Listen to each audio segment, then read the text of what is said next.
السلام عليكم ورحمة الله وبركاته. ازيكم عاملين ايه؟ يا رب تكونوا بخير. استكمالا للفيديو اللي فات بتاع ازاي نعمل كيرف في الجدار. فانا هنعمل اشكال تانية برضو عشان تبقوا عارفين كل التفاصيل. فدلوقتي فانا قلت لكم المرة اللي فاتت ان انا لما باجي اعمل الكيرف في الجدار بعمله عن طريق من طريق الأرضية. فباجي هنا عند edit اللي هو floor edit. خلاص.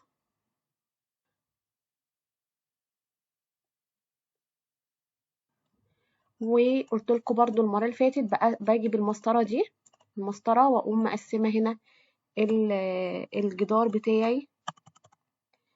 اطلع 20% الاول، بعد كده اطلع تاني هنا.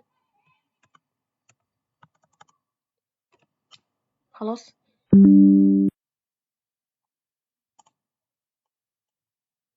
طيب وهنيجي نعمل نرسم ريكتانجل هنا. ده نفس الكلام اللي احنا عملناه في الناحية اللي في الفيديو اللي فات. طيب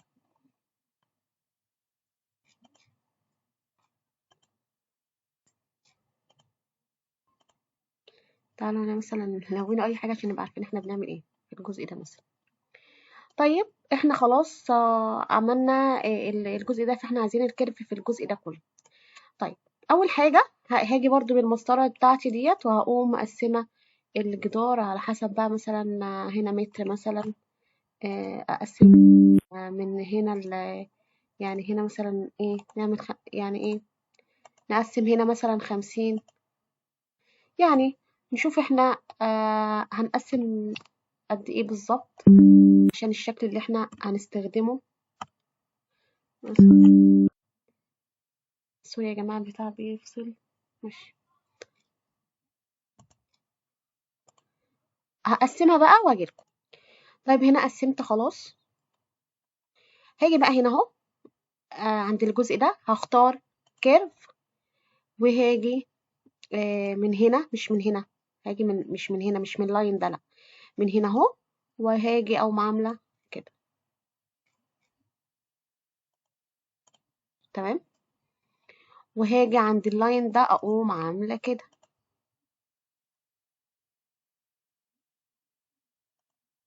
خلاص. واجي مثلا عند اللاين ده برضو اقوم عاملة كده مثلا. وهاجي برضو في اللاين ده اقوم عاملة برضو، هطلع كده شوية. ماشي. وهاجي عند اللاين ده اقوم داخلة كده شوية، وهاجي عند اللاين ده اقوم طالعة شوية، وهي كده، يعني شكل عشوائي كده. خلاص. طيب هنيجي بقى عند الجزء ده، هنجيب برضو الكيرف، وهنيجي عند الجزء ده هنعمله مثلا كده مثلا كده. ماشي. هنخلي الزيادات، اي زيادات في الاخر هنقوم عاملينها. وهنيجي عند الجزء اللي هو هنيجي برضو هنا نختار كيرف، وهنيجي عند الجزء اللي هو عامل فيه بوز ده هنقوم عاملينه كده اهو.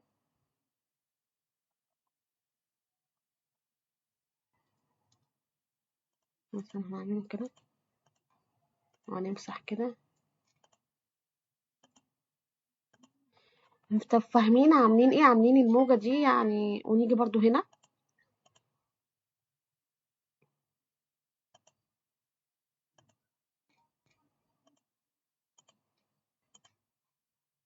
خلاص.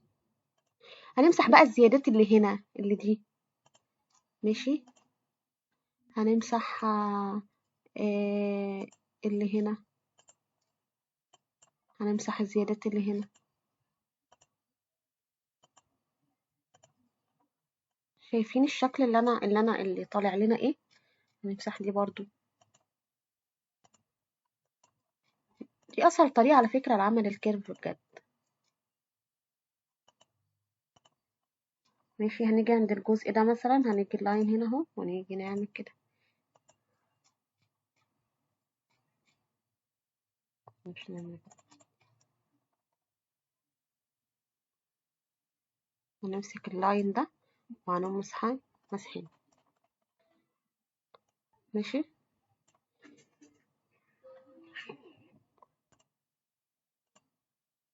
هنيجي مثلا هنا بقى، هنيجي نعمل مستطيل كده اهو. خلاص. وهنقوم عاملين لاين كده اهو.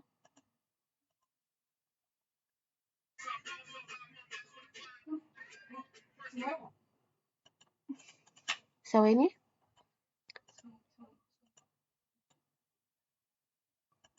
وهنيجي هنا اهو.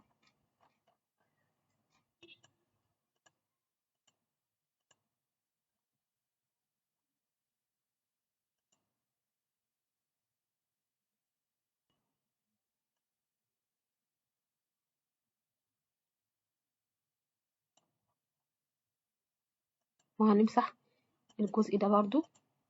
خلاص اهو. وهنمسح برضو.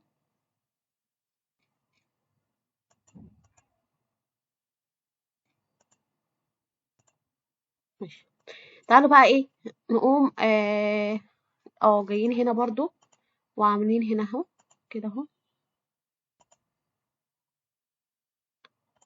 مثلا لا، هنعمل كده اهو مثلا.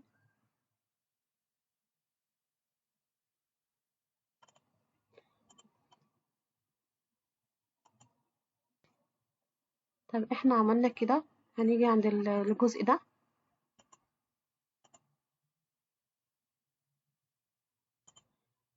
لا خلاص، هنا بتهيألي ان احنا هنعمل الجزء ده عادي كده. هنمسح الجزء ده كده خالص. وهنيجي هنا نجيب لاين عادي جدا اهو. وهنمسح الزيادات اللي هنا بقى. خلاص. طيب وهنيجي بقى هنا اهو، كلها خلاص بقت كلها يعني زي كتلة واحدة كده، وهنقوم رافعينها على حسب ارتفاع بقى اللي عندي. انا هنرفعها مثلا 3 مثلا. 3. خلاص.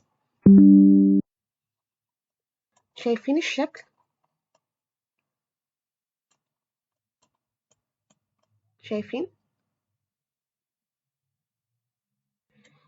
ادي الكيرف اللي كل الناس متعقدة منه. خلاص. لو عايزين نظبط في حاجات تانية خلاص ممكن نقوم جايبين هنا اهو. لو مثلا الحتت دي مش عاجبانا، عايزين ندخله اكتر، مثلا هنيجي هنا اهو. لو عايزين نظبط اي حاجة بنيجي نقف هنا لهنا ونقوم مدخلين دي مثلا جوه، بحيث ان دي تبقى جوه اكتر، ونمسح الزيادات.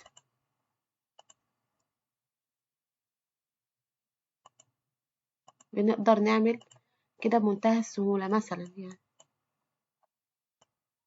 اهي ده الجزء اللي نازل. فنيجي هنا برضو نقوم مظبطينها. فانتوا بتقدروا تتحكموا فيها عادي جدا.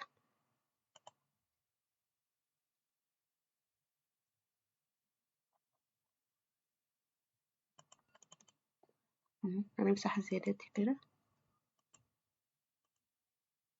ماشي خلاص ظبطناه كده. عايزين مثلا نعمل هنا مثلا مثلا رفوف، هتبقى فيها رفوف زي ما احنا عملناها المرة اللي فاتت. فهنجيب مثلا اي مستطيل كده.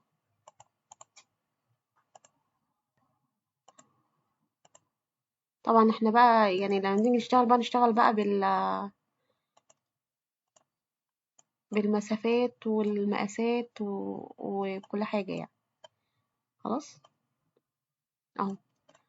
وهنحط بقى رفوف زي ما احنا عملنا. خلاص ديت خلاص ممكن ندخل كده جوه شوية. خلاص. تعالوا نلونها برضو، نديها ماتيريال علشان تبقى باينة اكتر. بصوا انا جبت البلوك ده من بره، من العادي من الموديلز اللي بره. فهجيب اللون بتاعه طبعا. لما اجي احطه مش هيلون لي حاجة، مش هيلون غير الجدار، لان البتاع ده المفروض ان هو في الارض. فانا هاجي اعمل ايه عشان نحل الموضوع ده زي ما قلت لكم المره اللي فاتت. فبدخل عند الجزء دوت اللي هو advanced tool. وبعد كده بدخل هنا.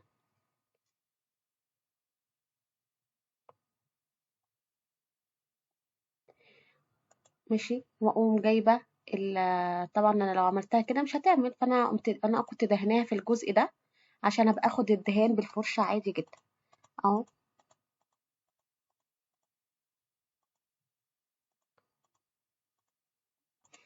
هحط الماتيريال كله وهجيلكوا تاني اهو. ادي شكل الماتيريال، قصدي شكل البلوك اللي احنا عملناه بمنتهى السهولة جدا. ممكن بقى ساعتها نقوم كمان حاطين هنا مثلا زي برضو رفوف في الجزء ده.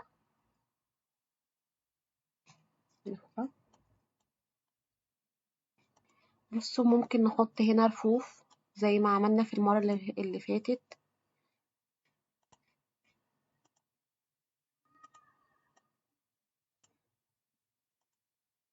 نظبطها بقى.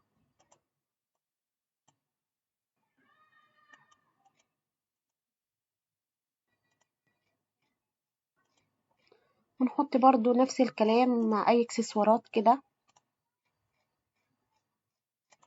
اهو. اهو بصوا، عملت الارفف خلاص وحطيت الاكسسوارات وجبت هنا، جبت هنا اللي هو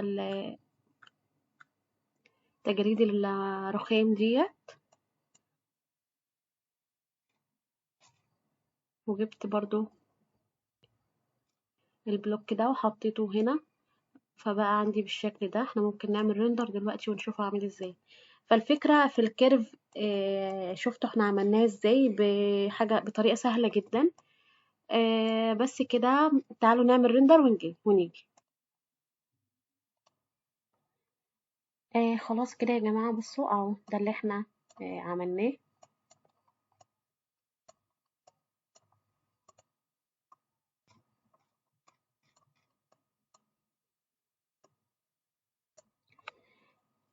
بس كده يا جماعة، ولو احتجت أي حاجة تاني ممكن تكتبوا في التعليقات، إن شاء الله نقدر نعملها سوا ونستفاد كلنا. ولو حد محتاج يعرف أي حاجة عن تفاصيل الكورس بكتب لكم برضو رقم التواصل على الواتساب لو في أي استفسار. وشكرا ليكم وشكرا لوقتكم، ويا رب تكونوا استفدتوا.